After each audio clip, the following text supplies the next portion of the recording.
warahmatullahi wabarakatuh. Perkenalkan, nama saya Bilkis Nurdidayat dari Fakultas Pendidikan Agama Islam Universitas Garut.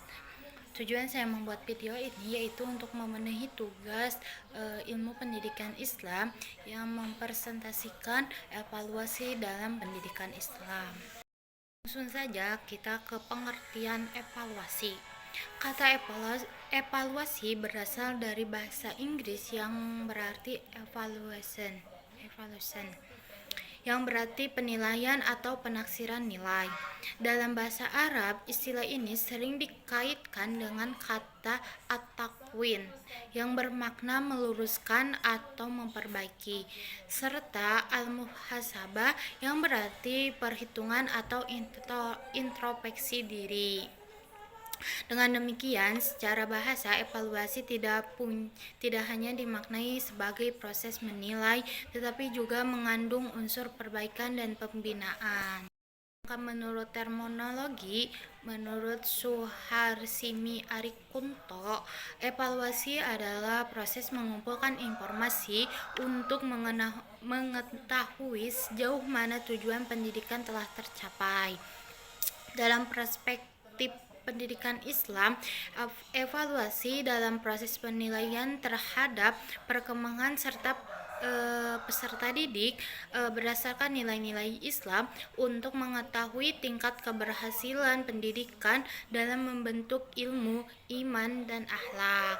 Evaluasi dalam Islam bukan hanya mengukur nilai, tetapi juga menilai dan memperbaiki akhlak serta keimanan. Selanjutnya yaitu dasar evaluasi dalam pendidikan Islam yang berlandaskan Al-Quran yang berbunyi Quran Surat Al-Hasr ayat 18. A'udzu billahi minasyaitonir rajim. Bismillahirrahmanirrahim. Ya ayyuhalladzina amanu taqullaha wal tanzur nafsum ma qaddamat liqad wattaqullah innallaha khabirum bima ta'malun. Yang artinya, wahai orang-orang yang beriman, bertakwalah kepada Allah dan hendak setiap orang memperhatikan apa yang telah diperbuatnya untuk hari esok atau akhirat. Bertakwalah kepada Allah, sesungguhnya Allah Maha melihat terhadap apa yang kamu kerjakan.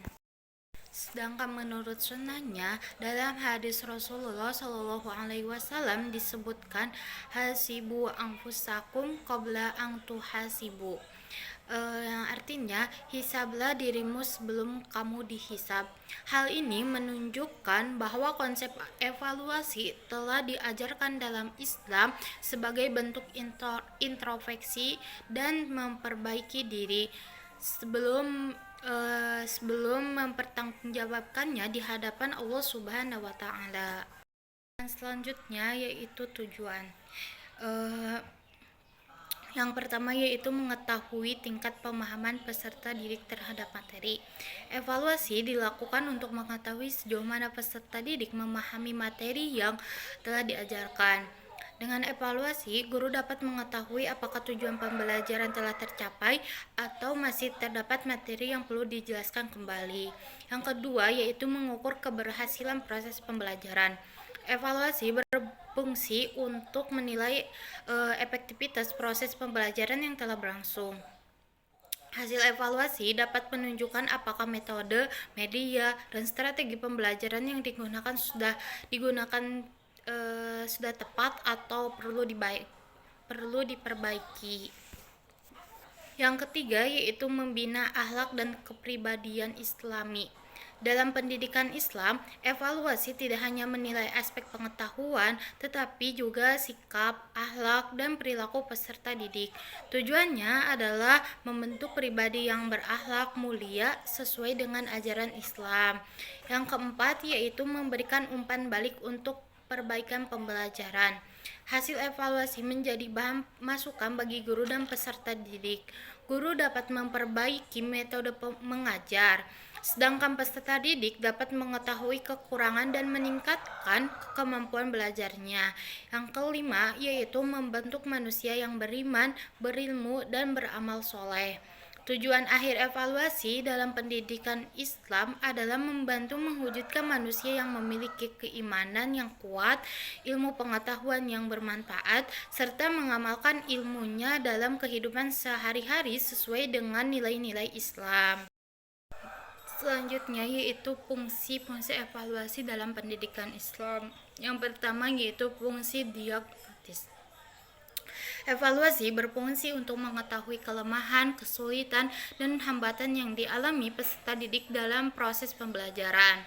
Dengan mengetahui permasalahan tersebut, guru dapat memberikan bantuan atau solusi yang tepat agar peserta didik dapat mencapai tujuan pembelajaran dengan baik.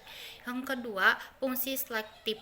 Evaluasi digunakan untuk menyeleksi atau memilih peserta didik berdasarkan kemampuan dan prestasinya.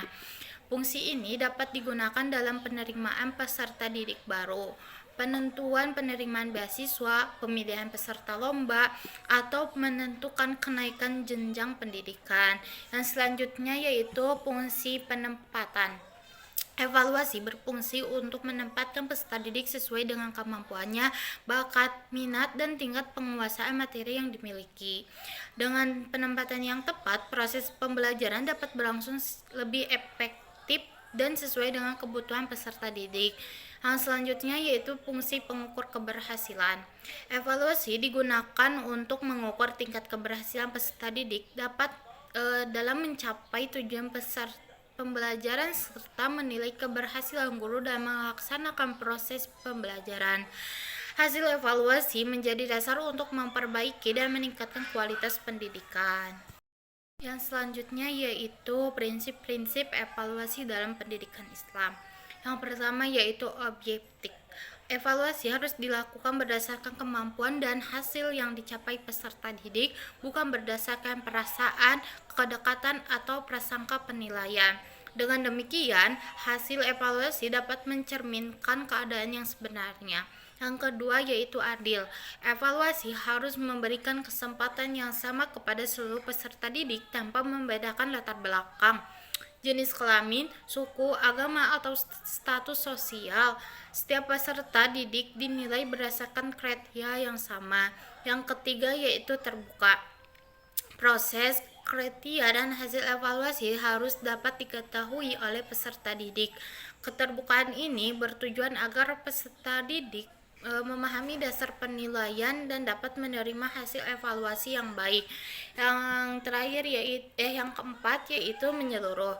Evaluasi harus mencakup seluruh aspek perkembangan peserta didik, yaitu aspek pengetahuan, kognitif, efektif, sikap, dan keterampilan psikomotorik. Dengan demikian, penilaian tidak hanya berfokus pada nilai akademik saja. Yang kelima yaitu berkesinambungan. Evaluasi dilakukan secara terus-menerus dan terencana selama proses pembelajaran berlangsung. Hal ini bertujuan untuk memantau perkembangan peserta didik dan memberikan perbaikan jika diperlukan. Selanjutnya yaitu bentuk evaluasi.